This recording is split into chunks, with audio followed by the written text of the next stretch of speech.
welcome back to the Trucks, Trails, and Tales YouTube channel, where we're not working on any trucks, or we don't have any trails, and there's no tails in here anymore. But on the plus side, I did find one of the factory cotter pins that Socks decided to, bat around and throw under something. It's actually under those seats. I'm still missing one, so, that gives me a little hunt to perform, but...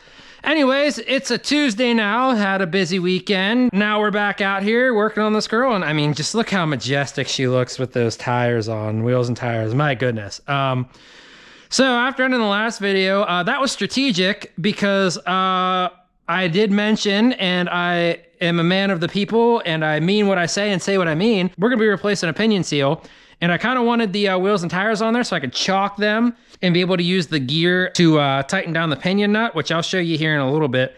People recommend to not do that. I've done it on every Ford that I've had and never had any issues with pinion or ring gear. So say what you will, might be controversial, might be not. I don't really care. I've done it and proven that it's not an issue, so suck it. Anyways, we got the propane heater going tonight. It's rather balmy in here. I would say it's a brisk, let's see. Well, it's actually 39 degrees, so it's actually not that bad. But anyways, might as well use the kerosene. Did I say propane before? I meant kerosene. Might as well use the kerosene while we have it. So instead of just doing a pinion seal, as you might see from some of the other stuff today, we're gonna get two birds stoned at once. I have some 85 W140 and some 8090. And you may say, Seth, why the heck do you have a bunch of different lube?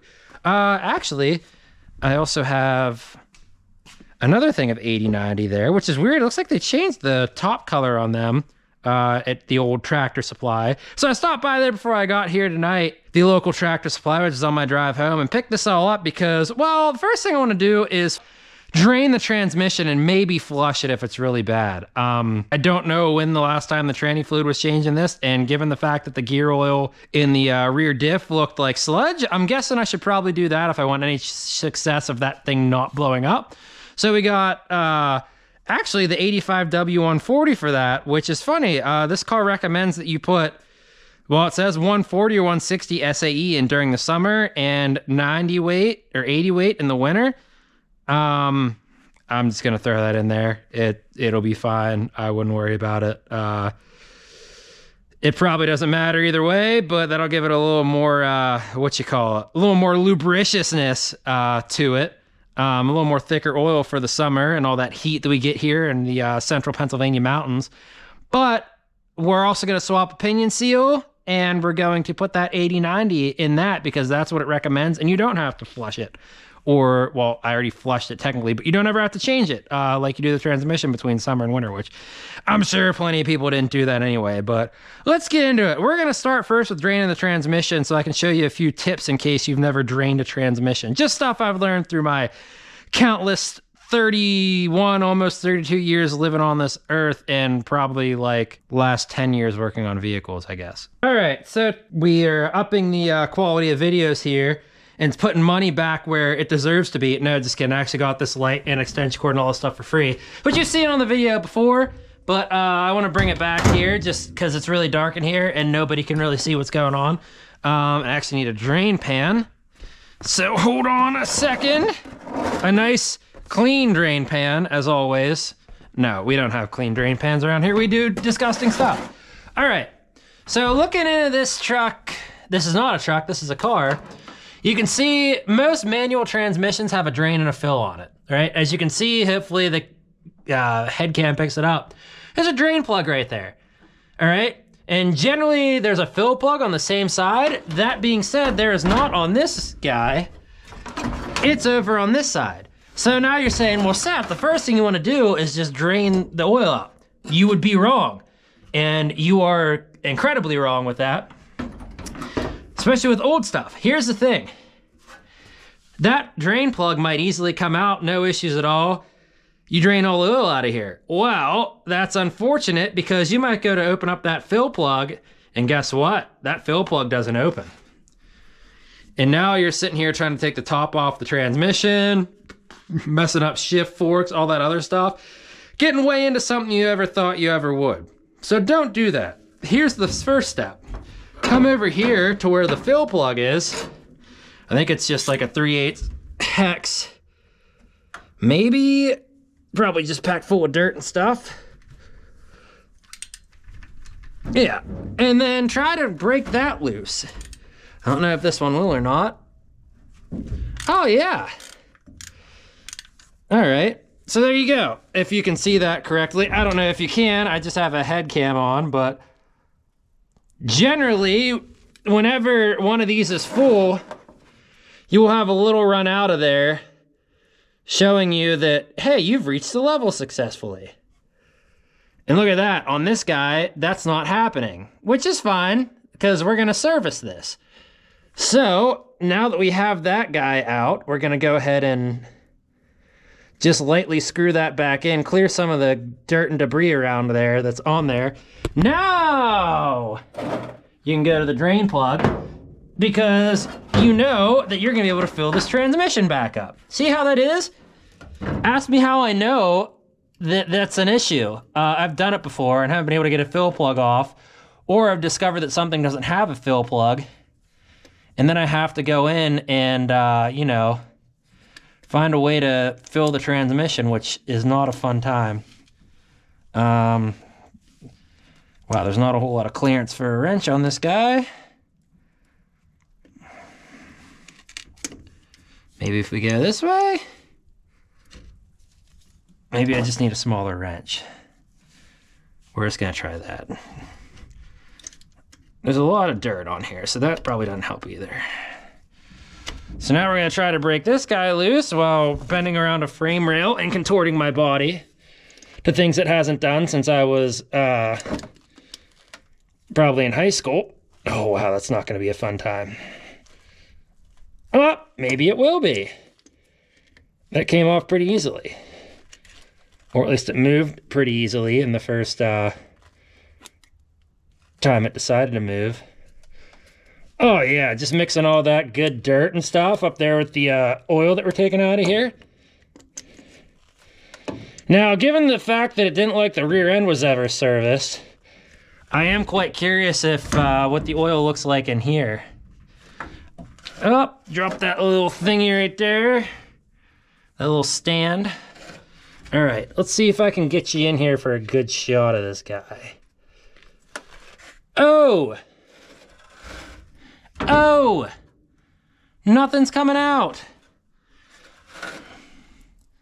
Is it just filled with crap? All right, let's do this. Let's come in here and let's grab a screwdriver and see what's in there. If not, we may have to pour some gas or something in there to drain all this stuff out. Actually, we're gonna wipe this off on some old PJ pants real quick. Oh, I don't know, that stuff seems thick. Ooh, wow. Look at that, that's, ooh. Yeah, that's nasty. Kinda happy we did this. Let's see what this looks like that's in here right now. Oh yeah. It looks lovely. Look at that. That's thicker than, I don't know, someone who's thick with 2 C's. So let's go poking around in there and see what we find.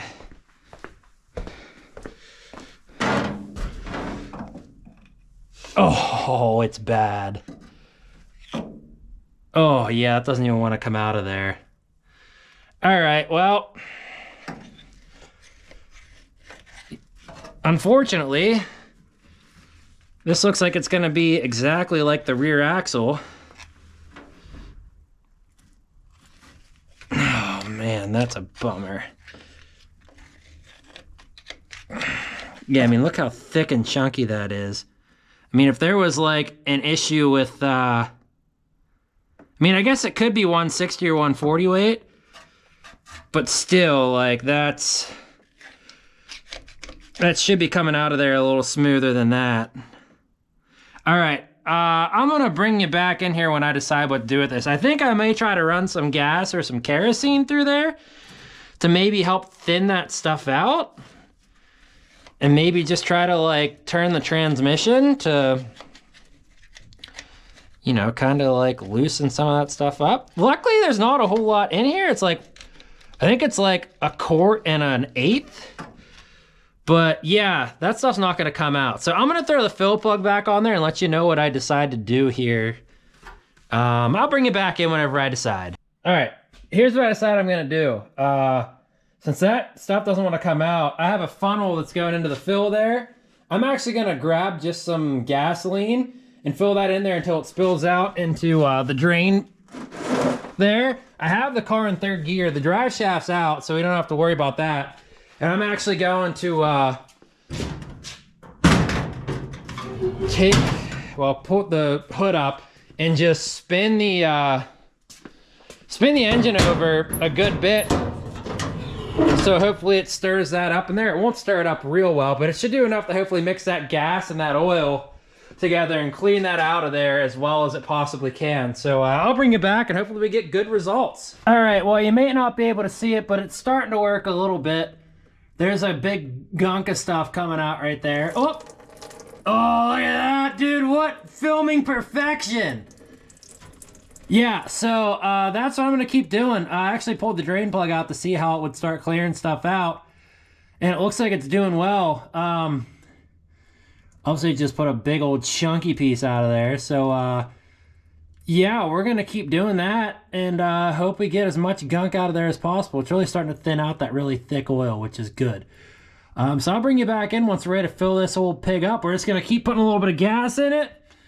Keep trying to thin this stuff out as much as we can and hopefully get as much of that gunk out. I mean, even a little bit of it in there is fine. I really don't care. It'll all melt back in with the other gear oil, but getting all that nasty junk out of there is gonna make this transmission work real nice. So what I ended up doing was I got most of what I could out of there. I definitely got a good amount out because of the amount of room I could fill that with gas. So I filled it with as much gas as I could to the fill line.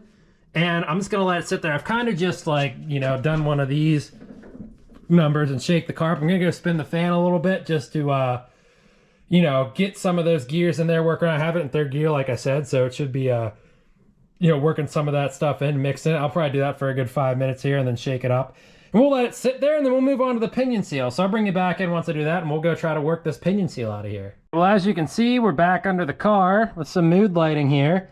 Luckily, I don't have to worry about this thing crushing me right now because it's actually on wheels and tires. And see the awesome patchwork up there. I mean, isn't that just professional? Also, you can see where gear oil is being slung everywhere, which is awesome. That's all we're here to focus on. Right now, we're focused on this pinion seal right here. I'm pretty sure it was leaking. Definitely a lot of gook around this guy that, you know, is just not bueno. We're just gonna rub you right there. Yeah, you can stay on that block for now. Yeah, so this is pretty simple. You just use a screwdriver, a set of dikes, needle nose pliers to pull up this cotter pin out of here. It actually looks like an undersized cotter pin for this, but there's no real marking on this diff. Sometimes, like, I think some of these older Dodge things had markings on them to show where, like, certain, like to show you where things would be lined up, like someone hit with a punch or something like that. Maybe that's just what I saw in a form and I'm lying to y'all, so if it is, I apologize. I don't purposely try to, you know, misinform folks. I don't know enough about these cars, so I search stuff up on the internet.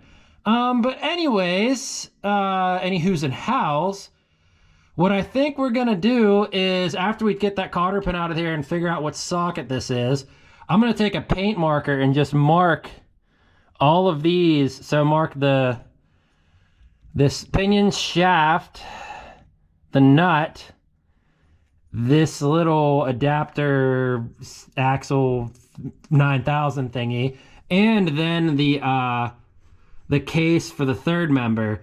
That way we know where everything goes. I believe when I saw these things, it's crazy because these things don't actually go on a torque spec. They go on how much drag the pinion has. I don't have one of those gauges to determine how much drag it does. What I usually just do is mark this stuff up and then get as close to whatever it says the torque should be. And this one, I think it says 180 foot-pounds. Hence why we have the wheels and tires on so we can actually torque it down properly. So what I'll do is once I mark all that out and take everything off, I'll be able to put everything back you know, close to the way it was, and then be able to estimate where that was. And that should put about the right amount of preload on that bearing, given the fact that we have everything set up as close as we can. So I'm gonna not film a whole lot of this, but I'll come back whenever we got that pinion nut off, maybe whenever I have everything marked, and then we'll see if we can take that pinion nut off pretty simply here. Well, as you can see, I have everything marked up. Let's see if we can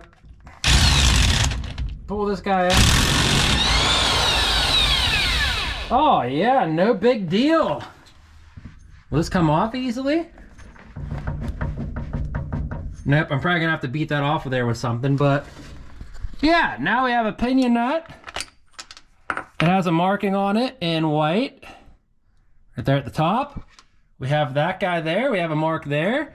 Once I pull this john off, we'll be able to see what that pinion seal looks like and hopefully get it out. So I'm gonna get a hammer and knock this out of here and bring you back whenever we're free and clear and ready to go. Well, you might be able to hear the Pens game in the background. I didn't feel like shutting it off to show you this, but unfortunately this collar on here is pretty well on there, and I don't have a puller to properly get it off, unfortunately. I tried hitting it with a hammer and it's not coming off, so I'm gonna try a few other tricks, maybe try to pry on it, see if I can get some leverage on that little nut and then that flange and force them the other way and hope they can get off. So I'll keep you posted and see what happens. All right, well, it's been a no fun time tonight.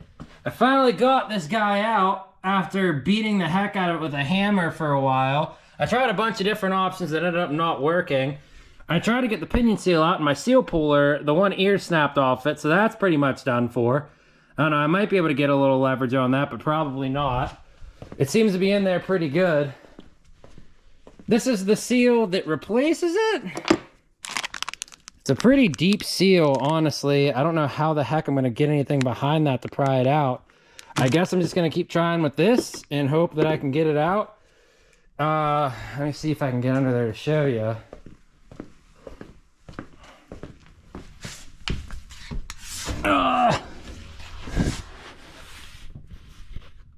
Yeah, I mean, that's what it looks like. It's just, it's a deep seal that doesn't want to come out. So I don't know. I guess I'm just gonna keep trying to work it out there. I might use a screwdriver or something. Kind of sucks with that pinion snub being there. It doesn't make it the easiest thing to get out, but I'm sure with enough willpower, I'll be able to get that thing out of there. So I'll bring you back when I do. We're back, and it is probably about an hour later. I went to absolute war with this pinion seal. And as you can see, I succeeded in getting it out, but my goodness, my goodness, that thing was stuck.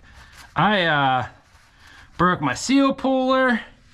I broke, as you can tell, I'm panting. I broke my seal puller. I broke a bunch of stuff. I basically was able to work it out to get I got a wrench behind it, was able to pry it a little bit, and then grab, I have a chisel. Yeah, right there, that chisel hiding underneath here, and was able to just get it on the lip and just continually beat it out. It sucked. That was not fun. I want to pull this pinion bearing out to see if I, did anything to it. If it wants to come out. I guess I'm not showing you guys the pinion bearing, so that's on me. Let's see. It doesn't want to come out. It will, though, once I get a pick or something back there. But, anyways, I'll go get the right tool. That bearing sucked, or that seal sucked. Getting that shaft off sucked. That was not fun at all. Something I thought would be routine and super easy ended up not being that way. So what I'm going to do is I'm going to get that bearing out of there. I'm going to clean that up a little bit because it's dirty. I want to make sure I didn't damage it. Just beating on that seal trying to get it out. But I'll bring you back in once we're ready to stab all this together here. And hopefully it goes together better than it came apart. But you never know. So I'll bring you back in when we're ready to go there. So like I said, I showed you I got that seal out. Here's the new seal. I put a skim coat of some Permatex around it just to give it a little extra sealing capabilities. Does it do anything? Who really knows? Probably not, but it makes me feel better about myself. So I'm just going to use a socket and a hammer. I'm not going to film it, so I'm just going to gently tap that in there and get it seated and ready to go. And I'll bring you back in when we're ready to start putting everything back together, I guess you'd say. Well, I've been working on this pinion seal for like a half hour now. As you can see, I've kind of gacked up the surface of it a little bit, but I don't know what's going on here. It's almost like the tolerance of this seal is just too much to fit in there. I don't know why. Like, I've never had issues putting a pinion seal on before. Maybe it's because it's all metal and not like a plastic, like rubber seal. I don't know, but I've never had this much trouble getting a seal in. So I'm gonna keep working at it. Hopefully, maybe I'll get a breakthrough here. Probably not, but I'm just gonna keep trying because that's all you really can do. If not, well, I'll end up giving up and trying again tomorrow. We'll bring you back. Hopefully, I can get it in there. Unfortunately, I've actually grinded down. It's not really focusing, but I put a chamfer on this seal. I've actually ground down the OD of it, and it still doesn't want to come in. As you see, I've just been gacking the crap out of this thing. I don't know if it's the wrong seal or if whoever made the seal absolutely screwed up the tolerances. I clearly got one out of there, so it should go back in. So I don't know if I completely wrecked that seal. I may take it inside and throw it in the freezer and see if that does anything. Overall, the integrity of the seal seems fine. It's just getting it in there is a pain in the rear. So I'm going to throw this in the freezer overnight, see if that helps me out at all, and then try to get it in tomorrow as quickly as I can. But while we're still here tonight and while we got a little time, let's see what comes out of this transmission. I'm going to put this on my head right now. Hold, please. I think it's still filming all right. Yeah, it is. All right, so this has been soaking in gas. And, well, just gas mixed with oil. And I've been sort of just letting it do its thing. Let's see if we can get most of this stuff out of here. I'm not entirely optimistic of it, but, well, there's a good bit coming out that's just chunky stuff right now.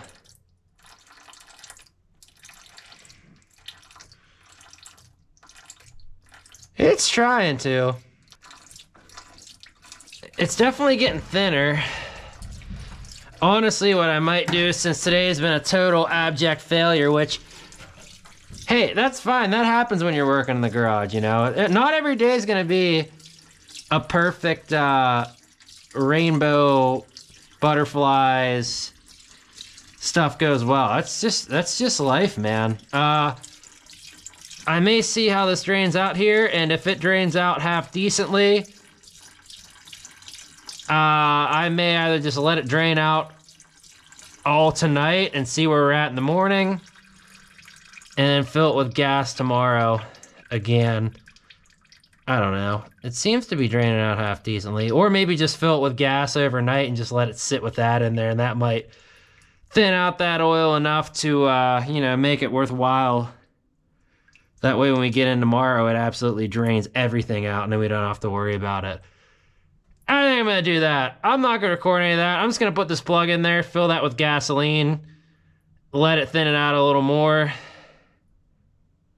and then, yeah, bring it back tomorrow. So I guess maybe I'll get a little more clarity on this seal thing tomorrow. I was hoping we'd be able to rebuild that master cylinder because that's been bugging the crap out of me, but unfortunately it doesn't look like we're gonna get there. I don't know, maybe we'll do that instead of that seal. Maybe I'll do some research tonight and see where we can get with it and go from there. I don't know. I'm flummoxed, but hey, that's part of life. So yeah, we'll see you tomorrow in the garage, and hopefully we have better outcomes than we did tonight. Well, it's the next night. Yesterday is not a really good day for working on this project, as you've probably seen in this video. That's all right. Sometimes sticking to it is the key to getting projects done. And what I learned was, yeah, I actually went inside and looked up alternative seal part numbers to this piece of junk right here. And there actually is a modern seal. If anyone's curious, I think the part number is like an SKF 18880, 18880. That's like a modern seal that's not this metal shrouded garbage that whoever sold this to me, I don't remember who, but yeah, it's basically has the right ID, a slightly smaller OD, and is basically half an inch thick, which this is right here. Now I just want to show you this because I work in manufacturing. I understand tolerancing somewhat. I would know where to call myself an expert, but I went and measured the ID Yeah, the ID of that flange, and you see that's 3.1 inches. So the pinion, snub, snout, whatever you want to call it there, where this seal is supposed to fit into is 3.1 inches. Let's put this guy on here. And mind you, I not only grinded this down, actually it might even go to the middle. I not only grinded this down, but I, chamfered and stuff too. That is a whole, what would that be? 200 thousandths over what the size of that should be. That's why this thing didn't fit.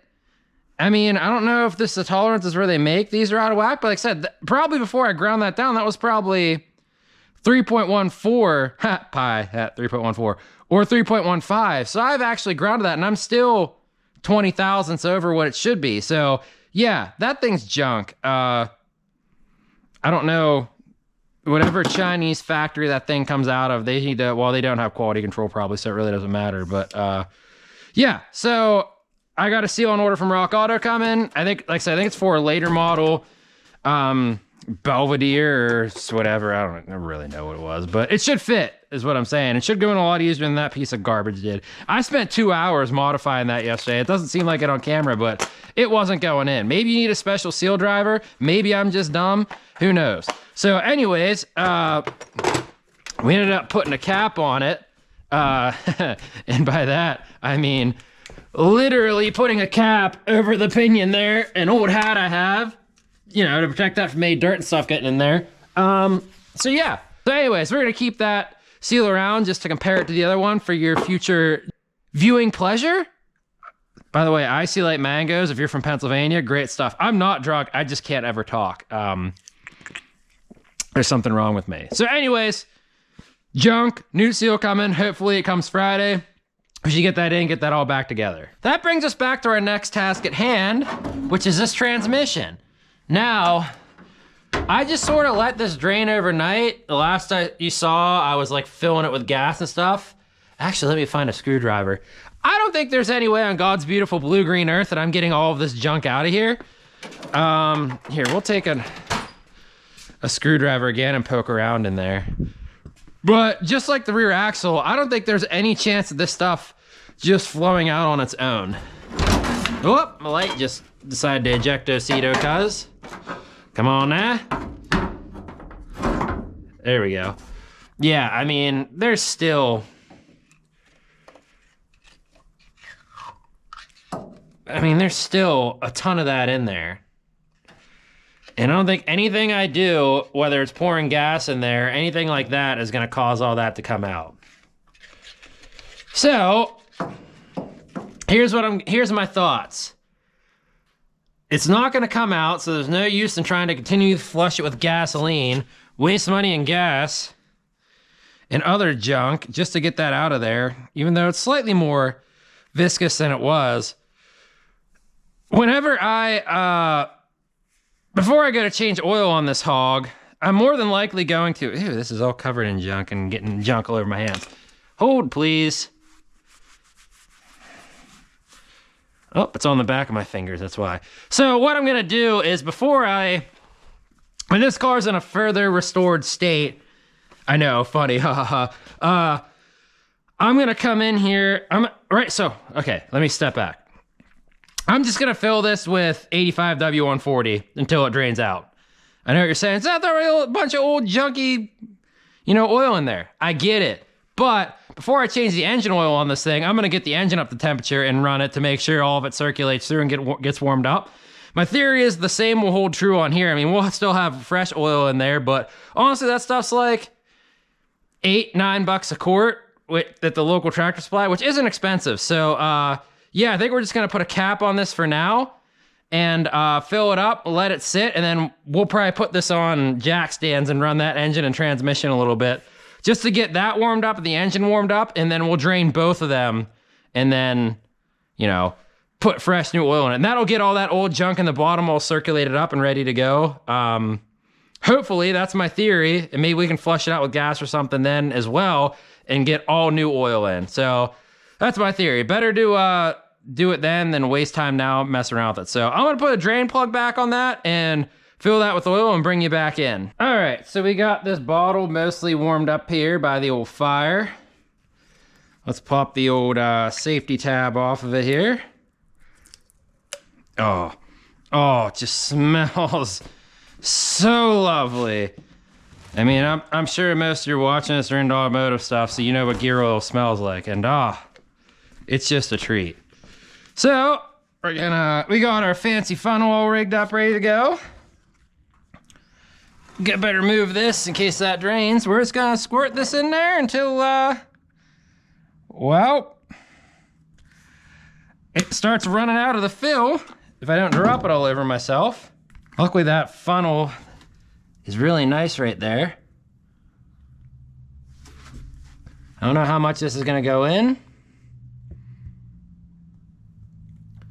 but we'll slowly let her find her way in there. It's still pretty thick.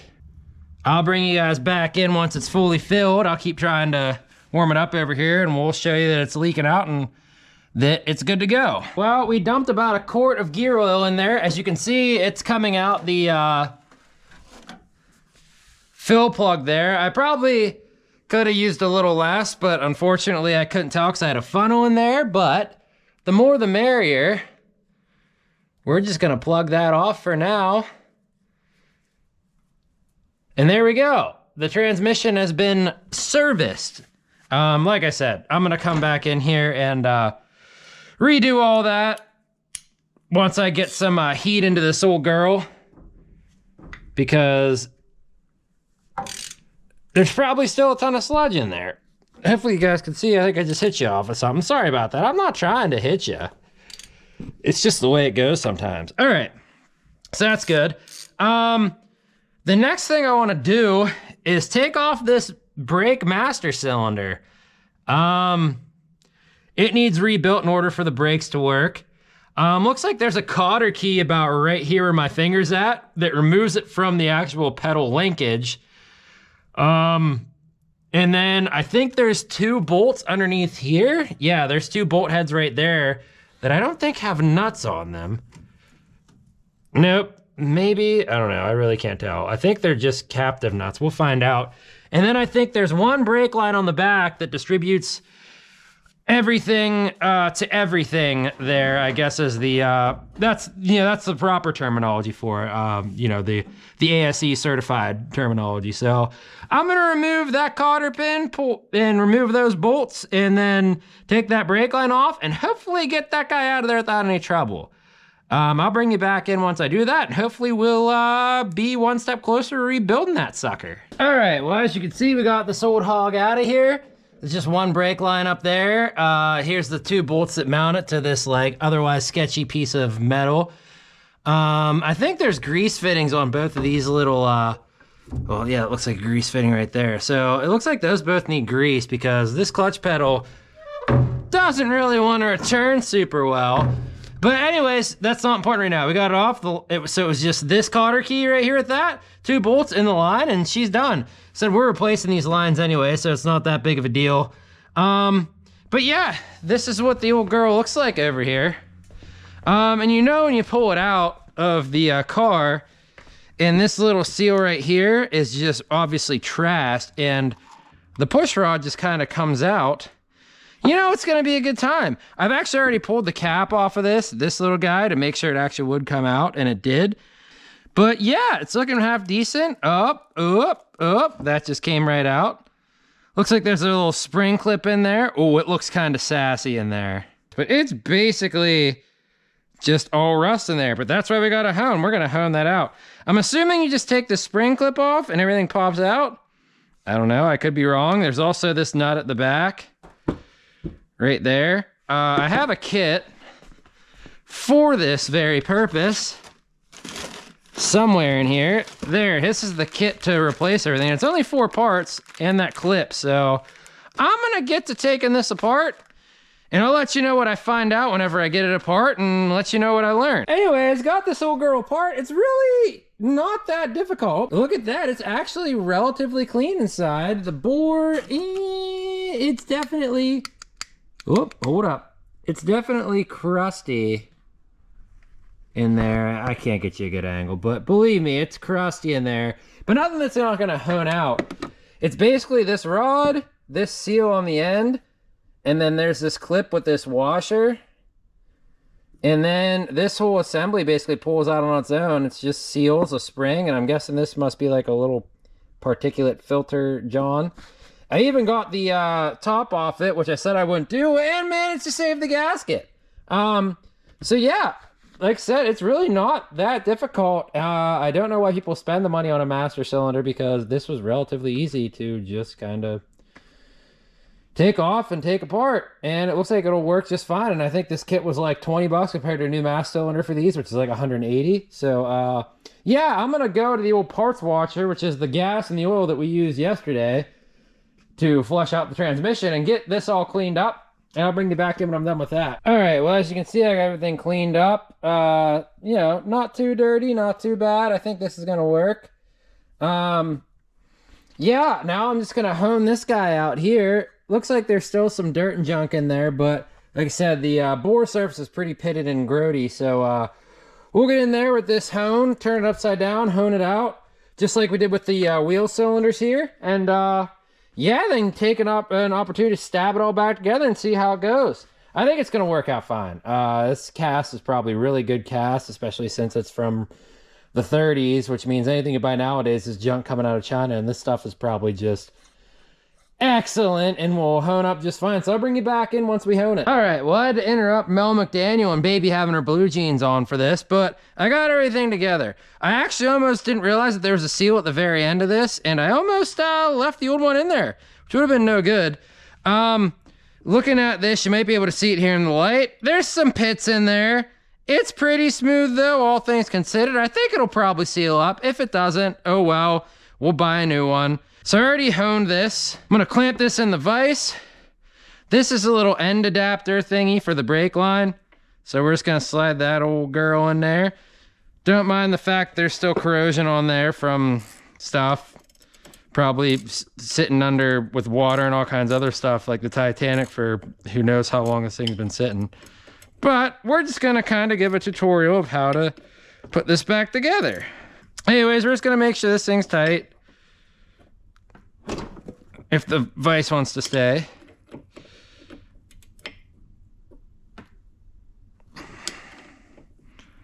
It's a 3/4 inch wrench, by the way, if you can't read, which you probably can read better than I can, so it doesn't really matter.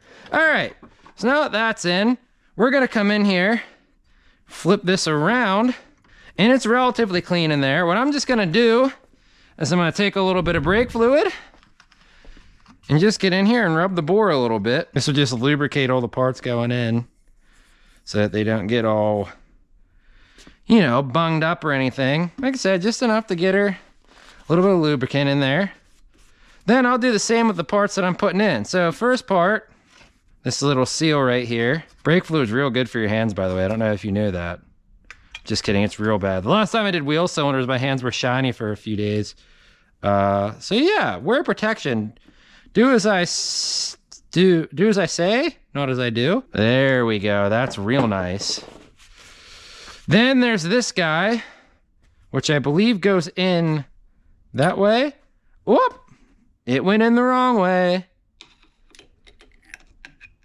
There we go.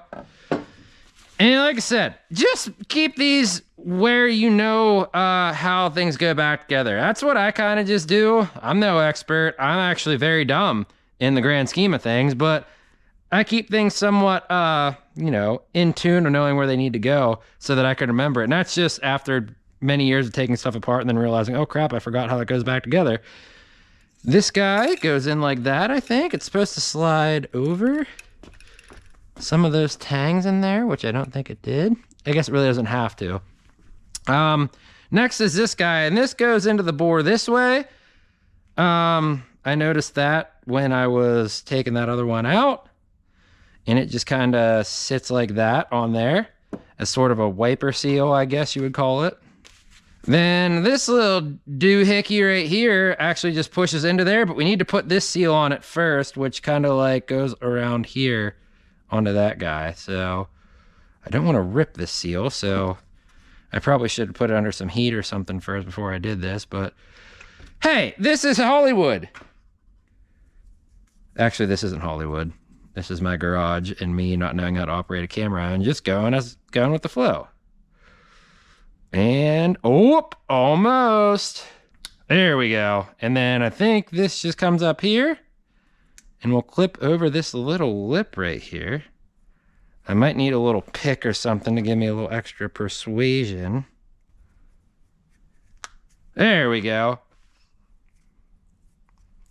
There, so that just sort of sits there like that. Acts as another wiper seal. So that will go like that. And then there was a washer somewhere. There you are, my friend.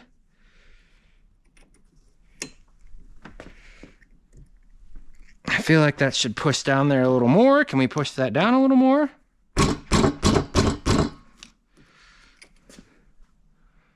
Should be able to push it a little bit further than that. Hold, please. Maybe we can give her a little tap, tap, taparoo.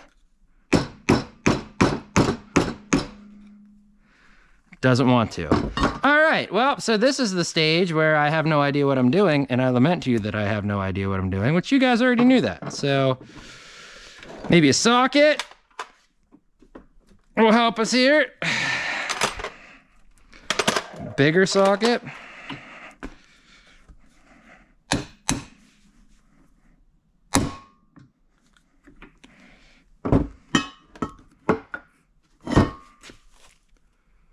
No. See, this is fun. This is learning. You're learning with me. Well, that really does not want to go in there. Huh.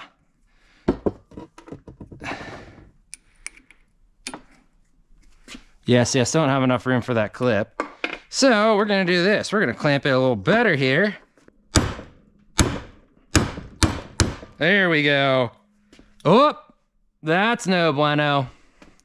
I think I gacked that seal. Well, I don't know what Sam cut out of the video, but I got a bit animated there. I gotta buy another rebuild kit and make sure I take extra special care to clean up that little mating surface there the next time I do this. And that's gonna cost me some money, but hey, you know what? That's how this goes sometimes. So, yeah, that sucks, but whatever.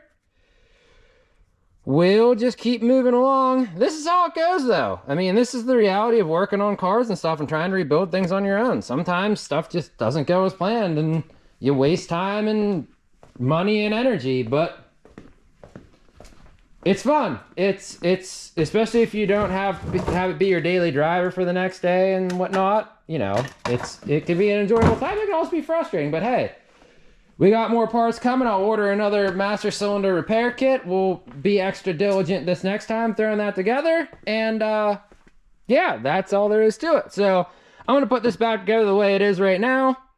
Actually, I might clean that up with some sandpaper first in there before I forget, because I'm probably going to have to rebuild this anyway and pull that seal out. So I may as well just rebuild it with a whole other kit. But I'm going to put this thing together to the best of what I know it to be. I'll probably grease this gasket too so that I can reuse it.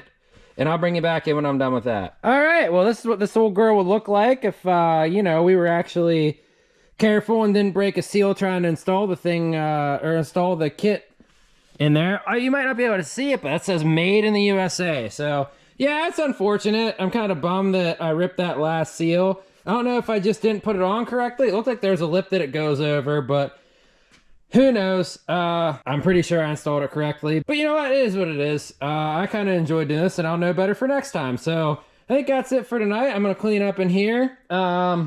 Next 2 days are busy, so we probably won't get on this. But although we don't have a master cylinder repair kit for this, or seal kit for this, we probably can still run brake lines this weekend, which will be good. And hopefully by the time that happens, the kit will come in for this and we can rebuild this and throw it back on. And then I probably actually wasn't going to throw it back on until I run brake lines anyway. So that actually kind of works out as long as we get a kit in time. But yeah, I'm going to clean up in here. We'll probably hopefully run brake lines this weekend and install that pinion seal and get that all slapped together so that we can have a rear axle done finally, as long as that other seal fits. But that's it for tonight. Like I said, this is just the way mechanics go sometimes. It's just the way of life. You just got to keep moving on. Or like Joe Dirt said, keep on keeping on. And we'll see you here in a few days back in the shop. In case anybody was wondering, it was me. I put that seal on backwards. That's why it broke. So, yeah, that's on me. We'll get another one of these ordered and throw it in, and hopefully it'll all go back together nice and peachy. All right, well, we're back out here in the garage today. It's a little warmer today, but we got the heater rolling just because why not? I think it was cold last night, so that's probably why it's cold in here.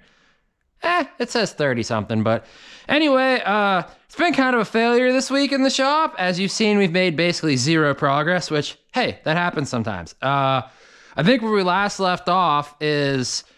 I don't know how Sam's editing this video because she's the editor-in-chief here, but I installed that seal backwards in this, I guess, master cylinder, you would call it, which kind of sucks, so I ruined that seal. So literally the last step, other than putting this push rod in and this little boot, we messed up, and that ruined the whole rebuild, which is fine. That happens. I didn't spend a whole lot of money on that rebuild because I think it was like 20 or 30 bucks, but it's kind of a blessing in disguise because... I think that copper little like cylinder thing in there had some corrosion on it. The spring had some corrosion, all that other stuff. I actually found a rebuild kit from another site for $50, which is a little pricey, but it includes like all the components, the spring, the little cylinder guy thingy. I think it has a new gasket for the top too, because that was probably going to leak anyway. So kind of works out. Plus, we already cleaned that up and honed the bore, even though there's some pitting in it. We'll still try it. But regardless, that means it might not get dirty in there and mess up our brakes, which it may have, it may not have, who knows. But yeah, so that's on order. It's supposed to come sometime next week. It's Saturday now, so unfortunately, I'm not sure if that's going to make the video or not. I would like to end this video on bleeding brakes and getting them to work on this thing, which you won't really be able to see anyway because, you know, it doesn't drive right now. But that's also one step closer to getting this thing out of the garage and running and driving. But we're going to try to prep everything we can to get it up to the point where we're going to throw a new rebuild kit in this and bleed the brakes. But I did get that new seal for the, I guess the pinion. Yeah, pinion seal. That's what you call it. Yeah, right? That's what it is. So we're going to try to throw that in. As you can see, I have it in a nice wine glass chiller thingy with ice cubes and stuff. I've had it in the freezer for a little bit, so hopefully that'll shrink the tolerances, allow that to get in. So we'll throw that in and hopefully get the pinion, flange, all that stuff slammed back together, fill it with gear oil, and then that'll be completely done. And I think the other thing we're going to try to do is run brake lines. I have a whole box of brake lines somewhere in here. I think it might be up there. So that means that once we get that rebuilt, the only thing we have to do is throw that back in and, yeah, bleed brakes and have it ready to go. So everything we can do to prep up to that, that'd be great. So I'm going to try to throw the seal in here real quick. I'm not going to film it because it's literally just tapping in with a hammer or like a socket or whatever to try to get in. And you guys don't want to see me swearing again. I'm going to try to slam that in. I'll bring you in if I get it in. And yeah, hopefully we can get that all slammed back together. So we'll bring you back in here shortly. Do you remember me saying that other seal, well,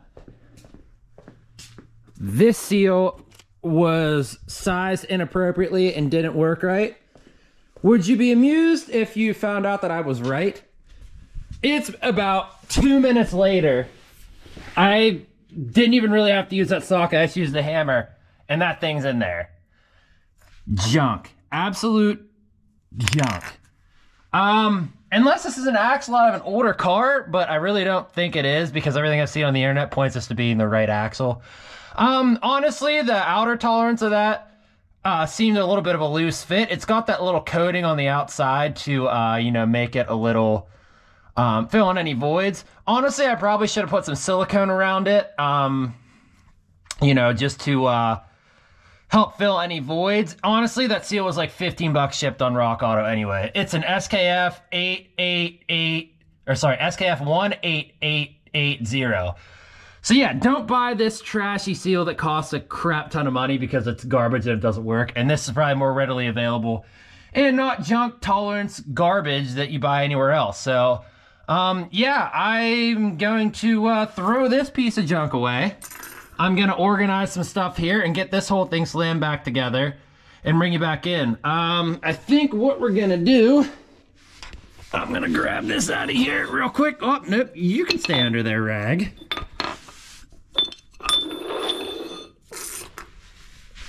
I can take this hat out and use this as a rag. We're gonna clean this guy up a little bit. Just get some of that pitting and stuff off of there so that it can, you know, accept. We'll clean that off too because that's kind of junky. That way it has its best chance of sealing. Slap a little grease on that. Get under there and try to line all this up the best we can. I'll bring it back in when it's mostly back together, but I'll show you what I mean about trying to line up like those markings that we had on it. The nut might not line up perfect. Like I said, it says to tighten it to 180 foot-pounds. I'm hoping at least everything we have on here will mostly line up. Who knows? If not, I'll just torque it to 180 foot-pounds and call it a day. I mean, bearing preload is important, but this thing's probably worn out anyway, so it really doesn't matter.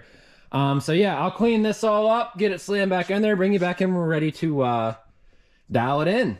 Well, all right, we're back. We got everything slammed back together. I actually had to use the impact to get the last final turn, but here's what I'll show you that marking things is so important. So, although that's worn off, you can see that this right here is my original mark on the nut. And then the mark for the pinion is kind of like right here. It's just kind of hard to tell, but it's there, trust me. This was the mark on the flange, which is also marked back here, which you really can't see. Hold on. There's tight quarters on here. Right there, which also lines up to right there. It's a little off, but, you know, that's probably just slack in the pinion. If I turn that back a little bit, it's perfectly fine. Like I said, it doesn't line up perfectly, but that's why you mark it. And it's great because I couldn't get a torque wrench down here just because of the leaf springs. Well, I could, but it was too small of a torque wrench to get enough, I guess, ass behind it to, you know, get those to line up. So I just used that impact and slammed it the last few, I don't know, centimeters or whatever you would call it. And yeah, so the cotter pin fits in, so that's basically where it was. So it should have the perfect amount of preload on that bearing in there. This flange is a pain in the rear to get on. I don't know if it's the way the gears are cut or whatnot, but it is such a tight tolerance that I literally had to hammer it on and then jam most of this on with the nut, which made it really bad because, like, when you go to start it, this seal, like, this flange doesn't line up with the seal, and I don't want to destroy the seal trying to get it in. So if you ever do this on one of these axles, I don't even know what this axle's called. It's some weird early Chrysler thing, but yeah, use one of these SKF 18880 seals because they go in a lot nicer and they're modern and they're a lot cheaper. I don't know, it still may leak, we'll see, but yeah, they work real well. And just be careful with this flange getting on so you don't ruin the seal. I mean, who knows, a spring might have came out behind that thing there, the little spring in the back of the seal, but we'll find that out. Like I said, it doesn't matter, that seal's 15 bucks. I'll buy a new one and, you know, take my time with it next time. But so this is all back together. There's just a little, you know, fill plug on the back of the transmission. I'm gonna go ahead and slam some 80/90 into it. And if you've never done this, basically, I mean, I think all axles are different. Dodges, like, I had an old Dodge Dolly where you weren't supposed to fill it up to like that fill plug and have it run out. It was supposed to be like a 1/2 inch or 3/4 of an inch below, which is dumb. I don't know why an engineer designed it that way. But most stuff, like the Ford Sterling 10 1/4, which is in this truck right here, you just fill it up to that line and let it, you know, come out. I'm gonna do the same thing on this. I think it says the capacity of 80/90 is like 1.625. So what is that? 1 5/8? Sure, yeah, 1 5/8 quarts of 80/90. Like I said, I might try to balance that out a little bit and see where this ends up, but I'm honestly just going to throw it in there and wait till it drips out and call it a day. I'd show you that, but it's really not anything crazy. I mean, it's just using one of these and putting oil in there and then wait till it comes out and you're done. So I'm going to get that filled up and finally the rear axle will be done. Like I said, that's the struggle with projects like this is this is kind of the, what do you call it? The juxtaposition of working on projects. Sometimes the parts you get are just absolute junk, and then you have to find a spare parts or newer versions of that part that fit a lot better, that work, you know, because they're garbage. And obviously the part situation nowadays is even worse because everything's coming from China or somewhere overseas and they don't really care, and quality control is garbage. But then there's also the master cylinder debacle where sometimes you're just dumb like myself and you mess things up, and that's fine. But I'm gonna go get this in there and stop talking, and then yeah, we'll move on to brake lines. All right, well, I just got the rear axle filled with gear oil. It was dripping out of there, so yeah, we're good. Fresh 80/90. Yeah, so back to the list here. Technically, we rebuilt wheel cylinders. I actually haven't crossed stuff off here in a while. So wheel cylinders were rebuilt. What else? Not anything really on here. But rear axle has a new pinion seal. It has new fluid and seals and gaskets. Oh, I just ripped the paper. Did I rip something on the other side? Ah, we're good. So yeah, that's golden. I technically drained and filled the trans, but we're gonna keep that there because we still have to run it for a little bit to get that old stuff warmed up and everything. So yeah, I guess now what we're doing, I got this box of, I think that's all pre-bent brake lines. From some guy off eBay. I think he must do them for a bunch of old things. I think he was out of Minnesota. I don't remember what it was called. I think this is brake lines. Hopefully it does. I got a lot of boxes for the 86, which is a future project that if you like what you see on this channel, let me know, because I might be doing that someday.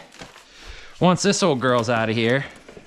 I'd like to take that thing on a cross-country road trip. These actually might be really nice. I don't know if that's stainless or just regular steel tubing. Looks like they got things on them marking where they go. I'm trying to get these ones out of here, but they're... Maybe the best thing to do here is just rip this box. Whoop! All right. Well, that's one way to do it. Okay, all right. These guys must need to be straightened out.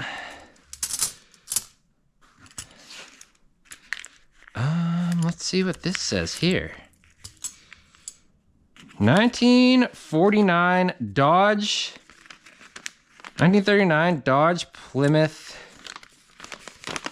Oh, so it actually, oh, there it is. Old time parts. Jackson's old time parts. This is this. So we're gonna have to probably bend these slightly to fit the current lines. I hope, maybe. Or maybe they just run straight, who knows? I'm gonna read over this a little more, get an idea of what we have to do, and I'll bring you back in here when we're ready. So I kind of got everything laid out here of what I need to do. I forgot I had bought brake hoses too, because the hoses on this are just trash. They're all like dry rotted and falling apart. So here's your two rear brake lines. Here's the two that go from the front to the rear. Here's the one that goes from the master cylinder to, I'm assuming, some sort of distribution block, which looks like it would be like right here-ish. And then these are the two for the front, and then your front brake lines. And obviously this is the rear, or front hoses and rear hoses. I'm guessing these need bent a little bit. The reason I bought these is while they already came with all the correct fittings, supposedly correct fittings, and they're already, I think that's double flared. Which I could have bought some Nycop and the fittings myself, but it's just easier to do this. I think it was like 70 bucks for this kit, which 25 or 50 foot strand of Nycop is like 40, 50 bucks anyway, and all the fittings probably would have cost me that. So, and I would have to do all the work of flaring them. So it's nicer, in my opinion. I think this is steel. It's hard to tell. It looks like it actually might be nickel in there. I can't really tell. It's probably just steel, but I really don't plan on driving this in the winter all that much. I mean, I say it now, but I probably will. So this will work perfectly. And if we ever need to buy more line and build our own brake lines, we can do that. It's not a big deal. I've done it before. But yeah, so I'm going to start working on the rear here, pull the rear brake lines out and the hose, and just kind of see what I'm getting myself into. See if I have to, like, I think I'm definitely going to have to unbend these, but I'm pretty sure I'm going to have to, like, bend these smaller lines and stuff to match the existing brake line so that all works out. Which I have this little Harbor Freight bender right here, which works all right. It's not perfect, but it'll help me get to where I need to be. Or I could just use like this roll of the couch here to do that. So I'm gonna clean up the junction block on the rear, pull all the lines off there, and just sort of get an idea of where we need to go from here, and I'll bring you back in when I have that. All right, so here's where we're at. I got this little junction block guy out and sort of cleaned up. There's the old brake line. As you can see, it's not good. I don't even know what that is wrapped around. I don't know if it's part of the sheathing or whatnot, but it's like completely, yeah, there was no brake fluid ever going on. Not that I would reuse that anyway, but I ended up cutting the line there because it was hard as heck to get any of those fittings out because they're kind of rusted back there. But as you can see, the lines have some shape to them. So this one actually goes over the axle, so I'll have to shape that a little bit. This one I might be able to make a straight line. We'll see, but I'm gonna try to slam all this stuff back in there, at least the rear stuff, and then maybe try to work my way up using these guys here that are the long lines that go to the front. And then, yeah, just try to see what I can do. It's just tedious, you know, work that requires time and effort, but it'll be worth it once we get that master cylinder rebuilt and can try to bleed these brakes to see if all the work we did works or not. So yeah, I'm just gonna go mess around with this a little bit, see what I can get all connected back here at the back, and let you know once I get that done. All right, well, it is absolutely frigid out here today. For some reason, despite it being close to 40, well, you might be able to see that, 40 degrees in here, my toes are just absolutely freezing. Maybe the ground's just colder? I don't know. Anyways, I didn't get as far as I wanted to today. As you can see, I got the rear brake line and brake lines and hose ran. These brake lines are a little longer than I was expecting. Like you see, I had to do some creative, you know, bending on this one, which is fine. I really don't care. Like I said, I bought this as a kit, so, you know, they obviously have to have tolerances built in for this stuff. This one just has kind of a big old swoop right back there, but both of these are done. They're ran. Like I said, I'm not super happy with it, but all the fittings ended up working. All that stuff, it all lined up well. So I think I'll probably come out tomorrow or Monday night and wrap up the rest of these, just because I'm just freezing right now. Like, maybe you can see that. That's my breath, and it's 40 degrees in here. I don't understand that, but yeah, thanks for watching. I'm gonna do some cleaning up, burn some stuff, and then I will be back with you next time. So enjoy yourself, and we'll see you then. Well, we're back here in the shop. It's another blustery day here in central Pennsylvania. Unfortunately, it's supposed to be like that for the next week or so. Tomorrow's supposed to be real cold, but it's Monday, Martin Luther King Day. We had an okay day today, so it's not super freezing in here. We still have the heater going over there, but I'm gonna try to get as far on these brake lines as I can, because it's supposed to get really cold tonight.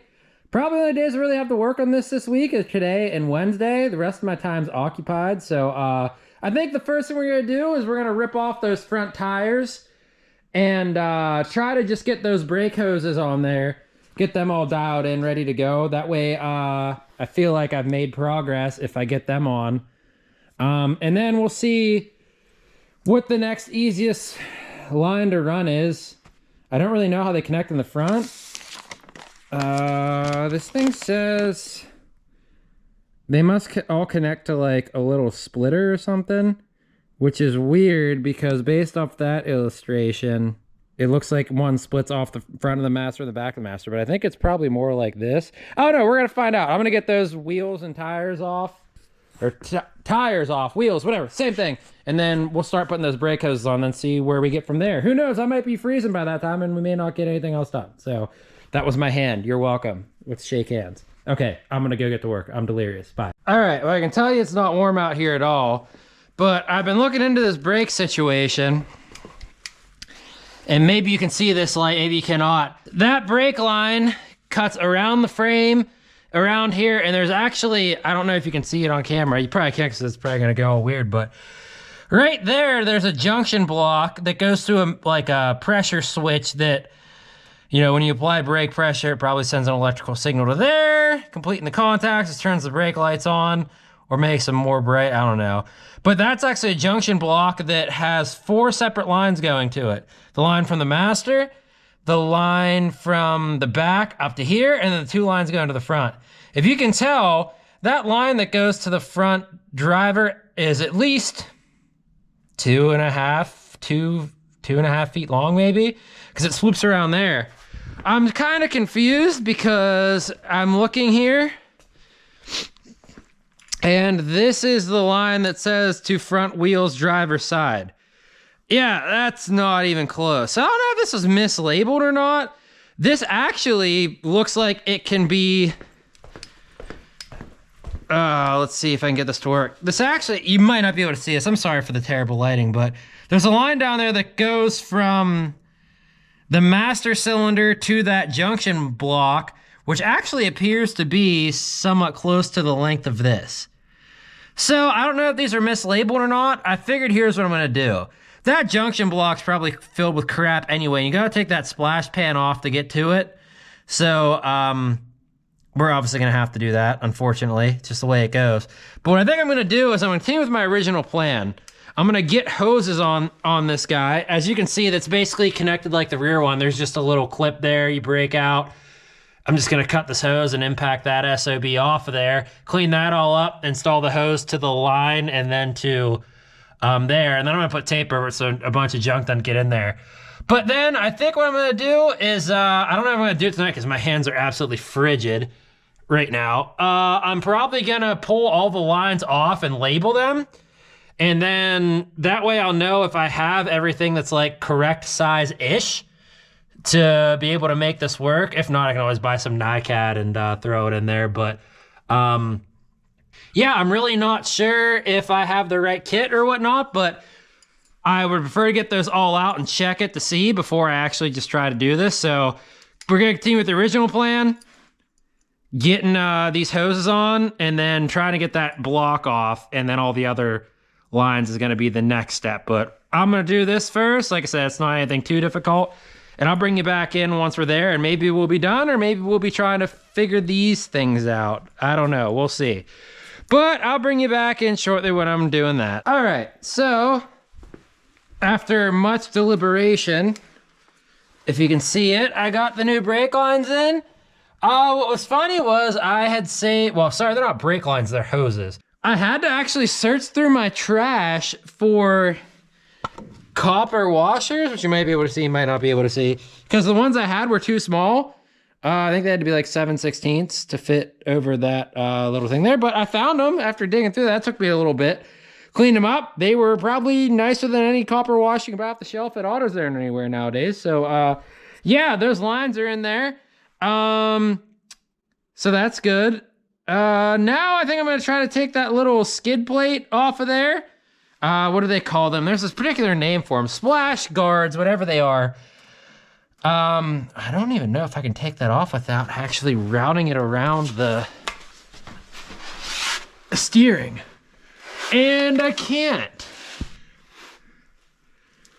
Well, that's neat. Sorry, this is kind of in your guys' face. So I gotta get this thing off in order to access where the brake lines go, but I can't get it off because it surrounds that. But I actually can probably drop it and move it out of the way enough to access those brake lines. So it looks like there's a few bolts that are probably gonna snap off that hold this thing on. It looks like 4 of them maybe. Are there nuts on the other side? It doesn't feel like it. I'm gonna try to zip those out real quick and see if we can get some access to that that junction block that I was telling you all about to show you what it looks like, and I guess see how we can proceed from here. I should also probably put jack stands under this because I don't just trust these to not kill me. So I'm gonna do that. Put some jack stands, try to pull all of this off, see if we can get access to that little junction block and all those brake lines. See if we can, you know, make something happen here. But it probably won't work out well, and then I'll be stuck with my hand in the air like I regularly am. And that's not because I just don't care. No, it's just because I don't know what I'm doing. But I'm closer than I was today. So, and you can see my breath maybe? Hands are freezing. So, yeah, I'm gonna be safe and then get that off, and then we'll see what we do from there. I might just decide that that's a tomorrow thing, even though it's gonna be colder as all get out. But I don't know. I'm not sure. I'm just gonna get off and stop talking. Well, I'm kind of starting to lose steam here. Luckily, that piece came down with just 4 like self-tapping bolt things. A lot of yumminess came out of there, as you can see, probably 80-something years of goodness. But let's see if we can sneak you around up here. Give you an idea what we're working with. So, maybe... Yes, there's that junction block. As you can see, it has 4 lines going to it. One goes to the master, 2 go to the front brake lines, and the other one goes to the rear brake lines. What I think I'm gonna do is snap those wires off there, because I'm pretty sure it's just a pressure switch, so it just has, you know, a line going to it, or a wire going to it that has, you know, 12 volts, or in this case, negative 12 volts. And then when you press on those brakes, you know, something hydraulically in that switch activates, which completes the circuit, which sends more voltage to the brake lights. Like, I'm guessing it just naturally has like a lower voltage, and then you press that and then it sends more current. I don't know. I have an engineering degree and I actually don't know how this stuff works, but that's probably most engineers anyway, so who really gives a shit? I mean, shoot, I mean, dang it, I mean, darn it! Never mind. But yeah, I'm gonna try to snip this whole thing out, just cut these brake lines, cut those wires, pull this 1/2 inch out, and see what we got to work with here, because this thing's probably gonna need cleaned up because it's probably filled with a bunch of other nasty stuff that's come out of this thing. But we got a nice bird's eye view, or I guess ground view, of all kinds of fun stuff. Like, there's the vacuum advance canister right there. There's the bottom of the distributor, the starter, a bunch of clutch junk. Yeah, it's pretty nice under here. I kind of like it. That flywheel looks like trash. Ooh, wow. I would be interested if the clutch would dial itself back in on this. Are we gonna try it? Of course. What do we look like here? Amateurs? But yeah, so I'm gonna try to get this thing out and I'll let you guys know what we got. All right, well, I think we're gonna end it here tonight because no matter what we do, we're not going to be able to get anywhere. So this is the line that goes from the master cylinder to this junction block. It's a slightly larger fitting and a slightly larger flare. I don't know what's going on here. I mean, obviously it's a bigger line, which makes sense because it's pushing a lot of brake fluid from the master to this guy. So I'm like, oh, okay, that's cool. Probably one of these lines that I got with this kit, you know, compensates for that. Well, you'd be wrong because none of them do. Here's the one that goes from the master cylinder forward to the front. Oh, don't want to get that all dirty up. Got some schmutz in there. That's okay though. But yeah, that's not the right fitting, nor is the other side, nor are any of these.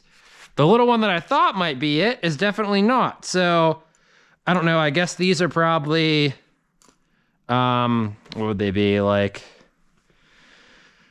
1/2 inch line, 5/16 inch line. That's at least a step up. So I honestly don't know what I'm doing. I mean, obviously I need to get a line that fits whatever size this is, but I was also being dumb and just cut this line off when I probably could have just saved it instead of cutting it because it came out pretty easy, but that's on me. I'm gonna have to figure that out on my own. So yeah, I don't know what we're gonna do there. I'm probably gonna try to do some research tonight or tomorrow and see if I can find something that'll work for this. Regardless, this thing's dirty as all get out. Inside's dirty. This pressure switch looks like it has a bunch of schmutz in it anyway. Let's see. Ooh, yeah, it definitely does. Yeah, that's tasty. So I think I'm gonna get this pressure switch and this junction block cleaned up tonight and just soaking in some brake fluid or whatever, something that'll work well. And then I might do some research, try to see if I can get another line like this by tomorrow, which I probably won't be able to. And yeah, then we'll go from there. I don't know what that means for this video. I don't know if that means we'll be able to get brakes done in time. I'll let you know come tomorrow or Wednesday. We'll see for sure. Either way, I was gonna have to replace this line anyway. I mean, it looks decent, but I really don't trust it, especially because there's probably a ton of schmutz in it anyway. So yeah, we'll figure it out and I'll let you know in the near future, which will be like this for you, but for me, it'll probably be a day or so. Well, it's another day out here in the garage. It's been, I don't know, 2 days or so. A lot has changed since I think I cut this brake line and realized that it wasn't going to, or that I realized it wasn't the same size as everything else. So that kind of stunk. I ended up getting a new rebuild kit from Mopar Pro, and they gave you this cool sticker, which is pretty mint. I like stuff like that. This kit was pretty expensive, but it also included way more than what came with this kit. I think it actually has a new seal for the top in there, maybe? I don't know, I can't tell, but this is the key to not messing up putting that seal on. This one has it installed the right way, unlike me who installed it backwards. So, I'm not going to film this since I basically already filmed this. You guys kind of already know what happens. I'm going to rebuild the master cylinder with this kit. Probably save some of these parts that I didn't absolutely ruin. And what's nice is everything's brand new, so it should work really well. Hopefully. We'll see. So yeah, there's that. Unfortunately, for the making the brake lines work, we're going to have to hack this together. Yesterday I found a 5/16 to 1/4 inch fitting, which is adapter, which is already going into another adapter, which sucks, but it's what I had to do. And it was the only one that Advance Auto had in stock. So I went to the local Napa and I thought they had the same thing, but they didn't. So they concocted me this wild 5/16 to 3/16 adapter and then a 3/16 to 1/4 inch adapter. Now I know what you're saying. So that's unsafe. That's too many adapters. I get it. You're right. 100%. However, I'm going to order 5/16 line for the fuel line, because I believe that's what it is with this car. And I'm going to remake this brake line whenever that happens. But I just want to test this out and make sure it works. Make sure it doesn't absolutely blow out this master cylinder or anything else in there. So that's what I'm going to do. And that line's kind of super easy to get out anyway, so we'll try to bleed the brakes and get that all figured out. And then... yeah, hopefully nothing leaks uberly bad. Let's see what else is there. So yeah, I'm going to rebuild the master cylinder off camera. I've had this pressure switch and junction block soaking in mineral spirits for a few days. I'm going to clean those up, and then I'll bring it back in, and then we're going to try to run brake lines and hopefully get this thing to have brakes. I don't know. We'll see. That's my hope. I feel like it's going to be a pretty long night, so I'm going to get into it and bring you guys back in here shortly. So here's where we're at here.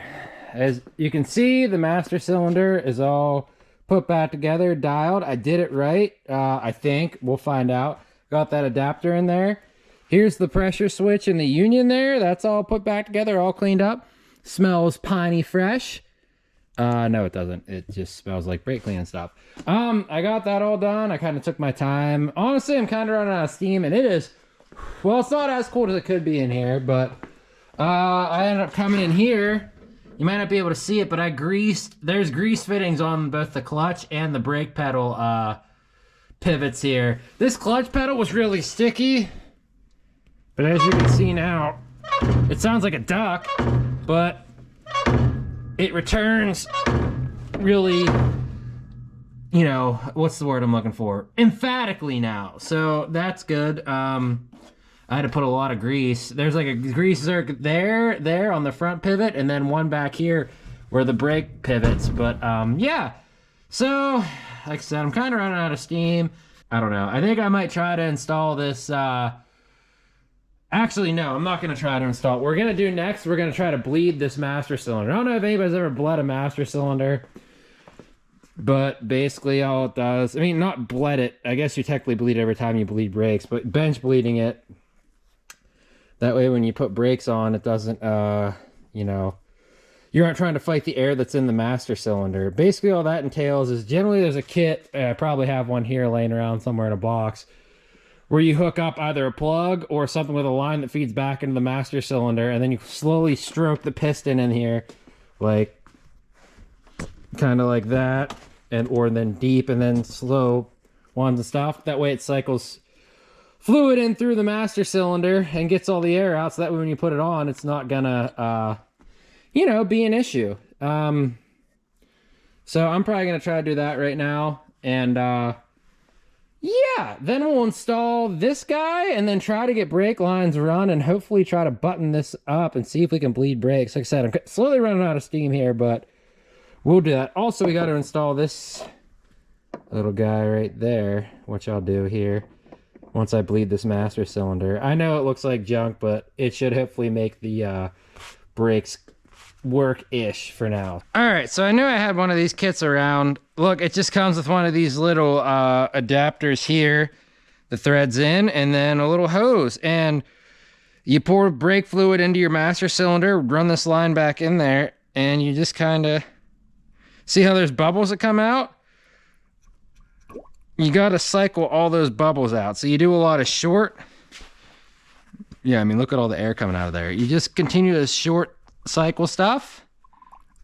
Hopefully you can pick this up. I don't know if you can, but you just continue to work all the air out of the system. Oh, you don't do that though and shoot it all over yourself like I just did. That's always fun. Hopefully I didn't get in my drink. If not, I'm drinking brake fluid, but I've probably drank worse in here, to be honest with you. Don't get your dirty rag in your brake fluid. We'll clean most of that off with a brake clean here shortly. But yeah, you just kind of work things back and forth. Maybe a little brake fluid, but yeah, the key is just to continue to work it until you don't see any more bubbles, which takes, you know, a little bit of time, but when you continue to shoot it up at yourself, which is fine. So yeah, I'm gonna keep working on this and I'll bring you guys back in whenever I'm done. Well, unfortunately, this appears to be the video of failures, which is unfortunate. But let me show you something here. So I was been trying to bench bleed this thing, and I was trying to figure out why I kept getting shorter and shorter strokes on it, and it was really confusing me. So I took the push rod off and came in here and started messing with this, and it might be hard. Here, let me see if I can get a light in here. So you can see just in here is where that little plunger is that, you know, the push rod goes in and actuates. So you can see I can push it in and spill fluid everywhere, and it doesn't return. It just gets stuck. That's because that surface in there is so pitted that it just doesn't want to return back under its own pressure. That's my guess. I don't know. I'm a bit perturbed on this one. You can grab it and pull it back. Now, naturally, being a closed system, it will have hydraulic pressure that comes back.